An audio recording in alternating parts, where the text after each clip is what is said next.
Welcome to my channel Khushi baby vlogs. Food for soul, flavour for senses. నేను బాగున్నాను, మీరంతా కూడా బాగున్నారని ఆశిస్తూ ఈరోజు మన వీడియోలోకి వెళ్ళిపోదాం.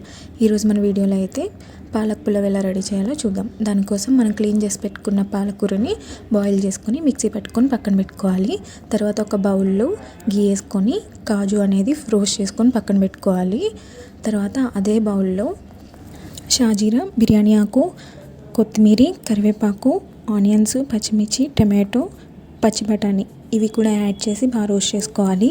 ఇవి బాగా వేగిన తర్వాత మన మెయిన్ ఇంగ్రీడియంట్ పాలకూర ఏదైతే ఉందో దాన్ని కూడా యాడ్ చేసుకోవాలి.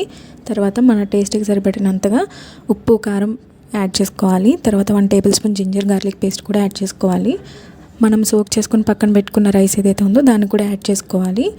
ఇక్కడ 1 కప్పు రైస్కి 1.5 కప్పు వాటర్ తీసుకున్నాను. వాటర్ బాగా హీట్ ఎక్కిన తర్వాత 1 టేబుల్ స్పూన్ గీ కూడా యాడ్ చేసుకోవాలి. ఇప్పుడు biryani masala 1 table spoon, garam masala 1 table spoon add చేసుకోవాలి. అంతేనండి.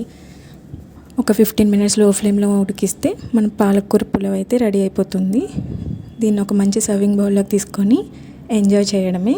దీనికైతే నాకు చాలా కాంప్లిమెంట్స్ వచ్చినాయి. నా కొలీగ్స్ చాలా మంచి కాంప్లిమెంట్స్ ఇచ్చారు. ఇదైతే నా స్టైల్లో చేసిన పాలక్ పులావ్. లైక్ చేసి షేర్ చేయండి.